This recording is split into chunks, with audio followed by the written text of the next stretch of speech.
बिस्मिल्लाहिर्रहमानिर्रहीम। आज हम एक अहम वाक़या सुनेंगे, हज़रत नूह की दावत और उनकी कौम की नफरमानी का किस्सा। ये कहानी हमें सब्र, इस्तिकामत का पैगाम देती है। ध्यान से सुनिए और अपनी जिंदगी के लिए सबक हासिल कीजिए। नूह अलैहिस्सलाम की कौम, दावत व तबलीग और कौम की नाफरमानी।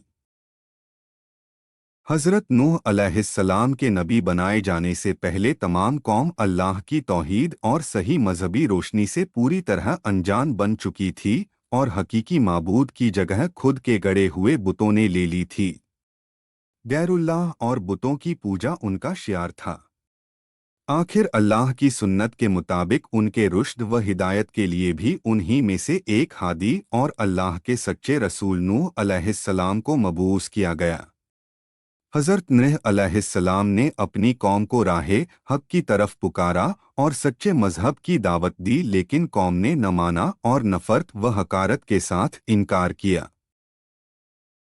कौम के अमीरों और सरदारों ने उनके झुठलाने और उन्हें ज़ील करने का कोई पहलू न छोड़ा और उनके अमीरों और सरदारों के मानने वालों ने उन्हीं की पैरवी के सबूत में हर किस्म की तौहीन के तरीकों को हज़रत नूह अलैहिस्सलाम पर आज़माया।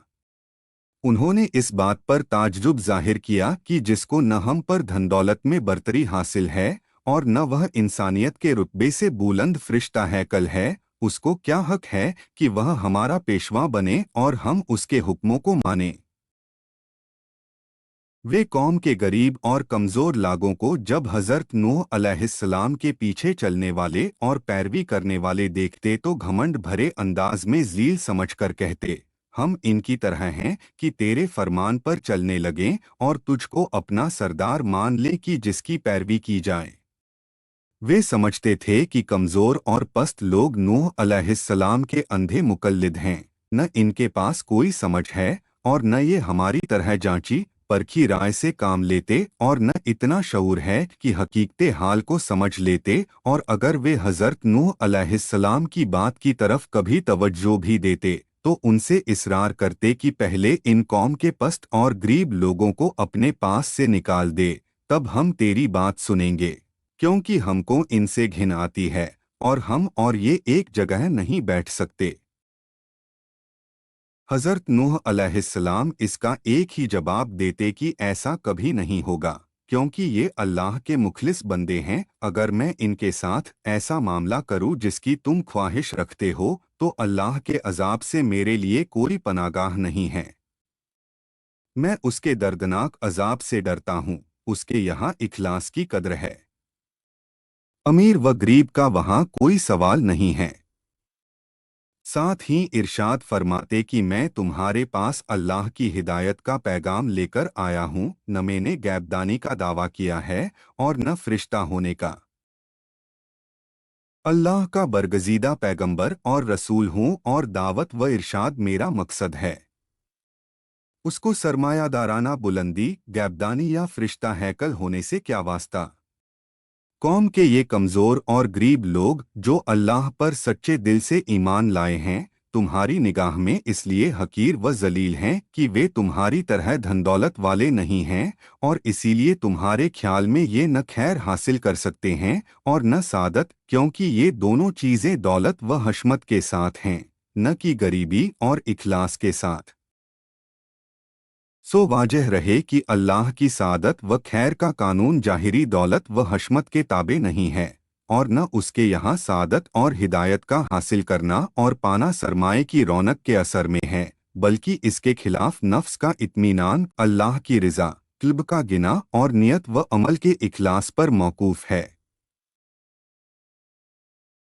हज़रत नूह अलैहिस्सलाम ने यह भी बार बार तंबीह की कि मुझे अपनी दावत पहुँचाने में और हिदायत के रास्ते पर लगाने में न तुम्हारे माल की ख्वाहिश है, न जाह व मनसब की। मैं उजरत का तलबगार भी नहीं हूँ। इस खिलाफत का हकीकी अज़्र व सवाब अल्लाह ताला के हाथ में है और वही बेहतरीन कद्र करने वाला है। बहरहाल हज़रत नूह अलैहिस्सलाम ने इंतहाई कोशिश की कि बदबख्त कौम समझ जाए और अल्लाह की रहमतों की पनाह में आ जाए, मगर कौम ने माना और जितना इस ओर से हक की तबलीग में जद्दोजहद हुई उसी कदर कौम की ओर से बुग़्ज़ और दुश्मनी में सरगर्मी जाहिर की गई और तकलीफ पहुंचाने और चोट देने के तमाम तरीकों का इस्तेमाल किया गया। और उनके बड़ों ने आम लोगों से साफ साफ कह दिया कि तुम किसी तरह वुद्द, सुवा, यगूस और नस्र जैसे बुतों की पूजा को न छोड़ो और आखिर में तंग आकर कहने लगे, एनु तूने हमसे झगड़ा किया और बहुत झगड़ा किया, अब उसको खत्म कर और जो तूने हमसे अल्लाह के अजाब का वायदा किया है वह ले आ। हज़रत नूह अलैहिस्सलाम ने यह सुनकर जवाब दिया। नूह ने कहा, ज़रूर अगर अल्लाह चाहेगा तो उस अजाब को भी ले आएगा और तुम उसको थका देने वाले नहीं हो।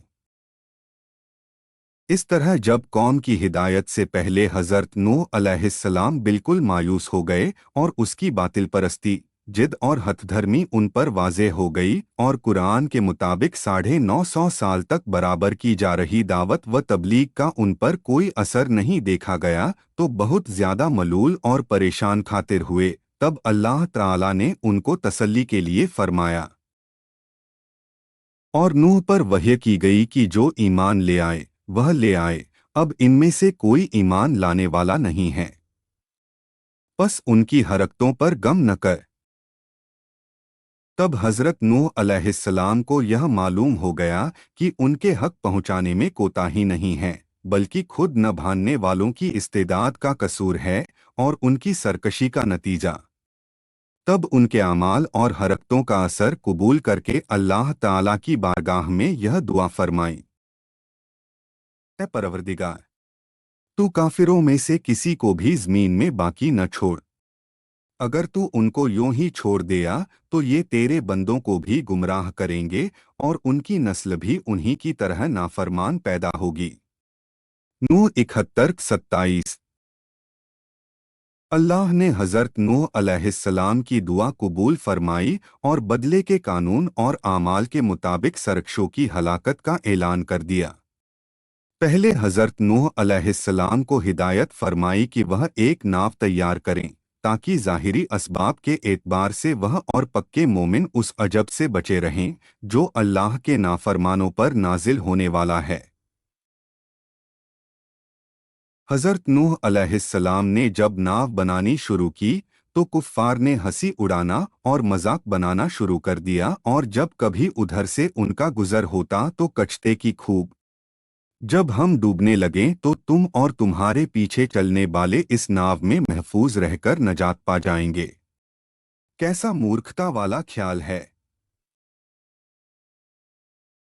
हज़रत नूह अलैहिस्सलाम भी उनको अंजामेकार से गफलत और अल्लाह की नाफरमानी पर जुर्रत देखकर उन्हीं के ढंग से जवाब देते और अपने काम में लगे रहते, क्योंकि अल्लाह ताला ने पहले ही उनकी हकीकत हाल को बता दिया था। एनु तू हमारी हिफाजत में हमारी वह्य के मुताबिक नाव तैयार किए जा और अब मुझसे उनसे मुतालिक कुछ सवाल न हो, ये बेशक डूबने वाले हैं। आखिर नूह की नाव बनकर तैयार हो गई। अब अल्लाह के वायदे अजाब का वक्त करीब आया और हज़रत नूह अलैहिस्सलाम ने उनकी पहली निशानी को देखा जिसका जिक्र उनसे किया गया था, यानी धरती के नीचे से पानी का चश्मा उबलना शुरू हुआ। तब अल्लाह की वह्य ने उनको हुक्म सुनाया कि नाव में अपने खानदान वालों को बैठने का हुक्म दो और तमाम जानदारों में से हर एक का एक जोड़ा नाव में पनाह लें और छोटी जमाजत लगभग 40 लोग भी जो तुम पर ईमान ला चुकी है नाव में सवार हो जाएं। जब अल्लाह की वत्य की तमिल की गई तो अब आसमान को हुक्म हुआ कि पानी बरसना शुरू हो और धरती के सोतों को हुक्म दिया गया कि वे पूरी तरह उबल पड़े। अल्लाह के हुक्म से जब यह सब कुछ होता रहा तो नाव भी उसकी हिफाजत में पानी पर एक मुद्दत तक तैरती रही, यहाँ तक कि तमाम इनकार करने वाले और दुश्मन डूब गए और अल्लाह ताला के कानून जजा व आमाल के मुताबिक अपने किए को पहुँच गए। गर्ज जब अल्लाह के हुक्म से अजाब खत्म हुआ तो नूह अलैहिस्सलाम की नाव जूदी पर ठहर गई। اور حکم پورا ہوا اور ناو زودی پر جا ٹھہری اور اعلان کر دیا گیا کہ ظلم کرنے والی قوم کے لیے ہلاکت ہے۔ پانی دھیرے دھیرے سوکھنا شروع ہو گیا اور ناو میں پناہ لینے والوں نے دوسری بار امن و سلامتی کے ساتھ اللہ کی زمین پر قدم رکھا۔ اسی وجہ سے حضرت نوح علیہ السلام کا لقب ابو البشر ثانی یا آدم ثانی یعنی انسانوں کا دوسرا باپ، اور شاید اسی اعتبار سے حدیث میں ان کو اول رسول کہا گیا۔ جس انسان پر اللہ کی وحی نازل ہوتی ہے وہ نبی، اور جس کو نئی شریعت بھی عطا کی گئی ہو وہ رسول ہے۔ رسول نبی بھی ہوتا ہے، مگر نبی کا رسول ہونا ضروری نہیں۔ جہاں تک جودی پہاڑ کی جگہ کا تعلق ہے تو قرآن نے صرف اس جگہ کا تذکرہ کیا ہے جہاں ناو جا کر ٹھہری تھی، البتہ تورات کی شرح لکھنے والوں کا خیال ہے کہ جودی پہاڑ کے اس سلسلے کا نام ہے جو ارات اور جارجیا کے پہاڑی سلسلے کو آپس میں ملاتا ہے۔ تاریخ کے ماہروں نے حضرت نوح علیہ السلام کے اس بیٹے کا نام کنعان بتایا ہے۔ یہ تورات کی روایت کے مطابق ہے۔ قرآن اس کا نام بتانے سے خاموش ہے، جو نفس واقعہ کے لیے غیر ضروری تھا۔ البتہ حضرت نوح علیہ السلام کا اس بیٹے سے خطاب اور اس کے جواب کا ذکر کیا گیا ہے۔ کہا، میں بہت جلد کسی پہاڑ کی پناہ لیتا ہوں کہ وہ مجھ کو ڈوبنے سے بچا لے گا۔ بہرحال کنعان حضرت نوح کا بیٹا تھا، مگر اس پر حضرت نوح علیہ السلام کی ہدایت و رشد کی جگہ اپنی کافر والدہ کی تربیت کی گود نے اور خاندان اور قوم کے ماحول نے برا اثر ڈالا، اور وہ نبی کا بیٹا ہونے کے باوجود کافر ہی رہا اور طوفان میں غرق ہو گیا۔ یہ تھا حضرت نوح کا واقعہ، جس میں ہمیں سیکھنے کو ملتا ہے کہ اللہ کی دعوت کو اپنانا کتنا ضروری ہے اور نافرمانی کا انجام کتنا سخت ہو سکتا ہے۔ اللہ تعالی ہمیں اپنے پیغمبروں کی تعلیمات پر چلنے کی توفیق عطا فرمائے۔ امین۔ آپ کو یہ کہانی کیسی لگی؟ کمنٹس میں ضرور بتائیں، اور اسلامک نالج کے لیے چینل کو سبسکرائب کرنا نہ بھولے۔ اللہ حافظ۔